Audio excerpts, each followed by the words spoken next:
So ஆக்சுவலாக DJ mini 3 பற்றி நம்ம வீடியோஸ் நிறைய பார்த்துட்டு வந்துட்டு இருக்கோம். லேட்டஸ்ட்டாக பார்த்தீங்கன்னா நான் டிஜிட்டல் ஸ்கை வெப்சைட்டில் வந்து செக் பண்ணிட்டு இருந்தேங்க. அதாவது இந்த மினி 3 ப்ரோ வந்து நம்ம டிஜிட்டல் ஸ்கை வெப்சைட்டில் வந்து லிஸ்ட் பண்ணிட்டாங்களா அப்படின்னு செக் பண்ணிட்டு இருந்தேன். ஸோ லிஸ்ட் ஆகலை, இப்போ வரைக்கும் நான் செக் பண்ணும்போது லிஸ்ட் ஆகலை. எங்கே பார்க்கணும் அப்படின்னா டிஜிட்டல் ஸ்கை வெப்சைட்டில் போயிட்டு UAS அப்படின்னு சொல்லி இருக்கும். அதில் போனீங்கன்னா நான் டைப் சர்டிஃபைட்னு இருக்கும். அதில் போயிட்டு DJI நடிச்சிங்கனாவே வந்துடும். DJI ஷென்சன் சொல்லிட்டு இருக்கிற எல்லா ட்ரோன் மாடல்ஸுமே வரும். அதில் வந்து மேவிக் 3 மட்டும் 2 வாட்டி இருந்தது. அதே மாதிரி மினி எஸ்சியுமே 2 வாட்டி இருந்தது.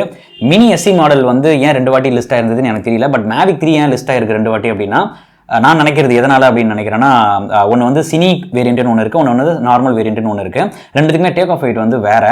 ஸோ அதனால் 2 வாட்டி லிஸ்ட் ஆயிருக்கா அப்படின்னு எனக்கு தெரியல. ஏன் எனக்கு வந்து அது எதனால் லிஸ்ட் ஆயிருக்குன்னு எனக்கு தெரியல அப்படின்னு சொல்கிறேன்னா, வேறு எந்த இன்ஃபர்மேஷனுமே இருக்காது. அது என்ன கம்பெனி, அது என்ன மாடல், அது என்ன கேட்டகரி அப்படின்றது மட்டும் தான் நம்ம டிஜிட்டல் ஸ்கை வெப்சைட்டில் வந்து கொடுத்துருப்பாங்க. ஸோ அதை வச்சு நான் பார்க்கும்போது மேவிக் 3 சினி வேரியண்ட்டில் பார்த்தீங்கன்னா இன்டர்னல் SSD கொடுத்துருப்பாங்க. அதனால் கொஞ்சம் வெயிட் அதிகமாக இருக்கும். அதே மேவிக் 3 நார்மல் பார்த்தீங்கன்னா கொஞ்சம் கம்மியாக இருக்கும். எத்தனை கிராம்னு தெரியல, கொஞ்சம் டிஃபரன்ஸ் இருக்கும் டேக் ஆஃப் வெயிட். ஸோ அதனால் 2 வாட்டி லிஸ்ட் பண்ணியிருக்காங்க அப்படின்னு நினைக்கிறேன். அது உண்மையா பொய்யான்னு எனக்கு தெரியல. அந்த மாதிரி டேக் ஆஃப் வெயிட்டை வச்சு லிஸ்ட் பண்ணாங்க அப்படின்னா மினி 3 ப்ரோ பார்த்தீங்கன்னா 2 கேட்டகரியில் லிஸ்ட் ஆகணும். ஒன்று வந்து நானோ கேட்டகரியில் நார்மல் இன்டெலிஜென்ட் பேட்டரியோட சேர்த்து ஃப்ளை பண்ணும்போது 250 கிராம்ஸ்குள்ள வரும். அப்போ நானோ கேட்டகரியில் ஒரு வாட்டி லிஸ்ட் பண்ணியிருக்கணும். அதே நேரத்தில் பெரிய battery intelligent plus battery use பண்ணோம் அப்படின்னா அது வந்து 250 கிராமுக்கு மேலே வந்துடும். அப்போ மைக்ரோ கேட்டகரியிலையும் அது வந்து லிஸ்ட் ஆகும் அப்படின்னு நினைக்கிறேன்.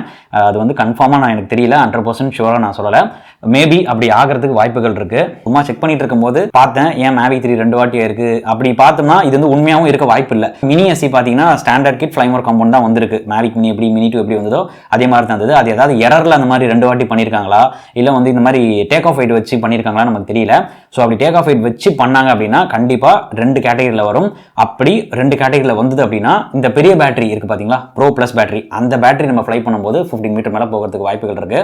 அதே நேரத்தில் டிஜே மினி 3 ப்ரோவோட ப்ரைசிங் பற்றி பார்த்தோம் அப்படின்னா இங்கே லோக்கல் செல்லர்ஸ்லாம் நிறைய பேர்கிட்ட கேட்டு பார்த்தேன். ஸோ அவங்க அந்த டாப் வேரியன்ட் எவ்வளோ வரும் அப்படின்னு சொல்கிறாங்கன்னா 1,25,000 அப்படின்ற மாதிரி சொல்கிறாங்க. அதாவது மினி 3 ப்ரோ RC கண்ட்ரோலர் வருதுங்களா, டச் கண்ட்ரோலு ப்ளஸ் அந்த பேட்டரியோட வர ஃப்ளைமோர் கிட் 2 பாக்ஸாக வரும். ஸோ அந்த 2 கிட்டும் சேர்த்து தான் சொல்கிறாங்க 1,25,000. அதே நேரத்தில் அவங்க என்ன சொன்னாங்கன்னா, இப்போ கொஞ்ச நாளைக்கு வாங்க வேணாம்ப்பா, கொஞ்சம் ப்ரைஸ் ட்ராப் ஆகிற மாதிரி இருக்குது, இப்போ வாங்கினீங்கன்னா ரேட் அதிகமாக இருக்கும், இன்னும் கொஞ்ச நாள் கழிச்சு வாங்கினா ரேட்டு கம்மியாக இருக்கும், ஸோ அந்த மாதிரி வாங்குறது பெஸ்ட்டு அப்படின்னு சொன்னாங்க.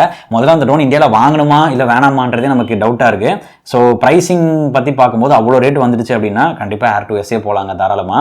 Air 2Sல வந்து முன்னாடியே சொன்ன மாதிரி தான் அது மைக்ரோ கேட்டகரியில் வரும். வெயிட் கொஞ்சம் அதிகமாக இருக்கிறனால விண்டை வந்து நல்லாவே சூப்பராகவே வந்து ஹேண்டில் பண்ணும். நான் மேவிக் மினி பர்சனலாக வச்சிருக்கேன். உண்மையிலே அதில் வந்து ரொம்ப கஷ்டங்க. இந்த நானோ ட்ரோன்ஸ் வச்சிருக்கவங்களுக்கு நல்லா தெரியும். ஒரு விண்டு அதிகமாக இருக்க இடத்துல இருந்துன்னா எப்போ பார்த்தாலும் அந்த விண்டு வார்னிங் வந்துகிட்டே தான் இருக்கும். கண்டிப்பாக வெளியே போய் அவுட்டோர்ஸில் தான் ஃப்ளை பண்ண போகிறோம். அந்த மாதிரி நேரத்தில் காத்துன்றது கண்டிப்பாக இருக்க தான் செய்யும். விண்டுன்றது லைட்டாவது இருக்கும். ஸோ எப்போவுமே உங்களுக்கு அந்த விண்ட் வார்னிங் வந்துட்டே இருந்ததுன்னா உங்களுக்கே கடுப்பாயிடும், ஏன்டா இந்த ட்ரோன் வாங்கணும் அப்படின்ற மாதிரி நிறைய வாட்டி நானே ஃபீல் பண்ணியிருக்கேன். ஸோ அதெல்லாம் வச்சு தான் சொல்கிறேன். ஸோ அதுக்கு போகிறதுக்கு பெரிய ட்ரோன் போயிடலாம். மினி 3 ப்ரோவோட ப்ரைசிங் பார்த்தீங்கன்னா கூட தெரியும் 1,20,25 மாதிரி அப்ராக்சிமேட்டாக சொல்கிறாங்க. மேபி இது குறையலாம், இன்னும் ஏறலாம் டிமாண்டை பொறுத்து. அதே Air 2Sஓட ப்ரைசிங் பார்த்தோம்னா 1,30,000 கிட்ட வரும்னு நினைக்கிறேன் அப்ராக்சிமேட்டாக. ஃப்ளைமோர் காம்போ தான் சொல்கிறேன். ஸோ அதுக்கு போயிடலாம். அந்த ரேட்டை கேட்டவனே எனக்கு வந்து ஆட்டோமேட்டிக்காக இப்படி கொஞ்சமாவது இருந்தது. ஸ்பெக் வைஸ் பார்க்கும்போது சூப்பராக இருக்கே மினி 3 ப்ரோ அப்படின்ட்டு.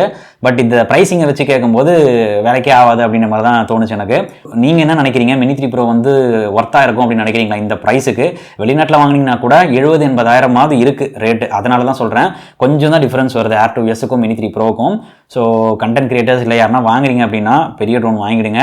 இதுதான் என்னோட ஒப்பீனியன். ஸோ அதுதான் இந்த வீடியோவில் சொல்லணும் அப்படின்னு நினச்சேன். இந்த வீடியோ உங்களுக்கு பிடிச்சிருந்து அப்படின்னா கண்டிப்பாக லைக் பண்ணுங்கள். அதே நேரத்தில் நம்ம சேனலுக்கு சப்ஸ்கிரைப் பண்ணல அப்படின்னா கண்டிப்பாக சப்ஸ்கிரைப் பண்ணிக்கோங்க. உங்களை அடுத்த வீடியோவில் சந்திக்கிறேன். நன்றி, வணக்கம்.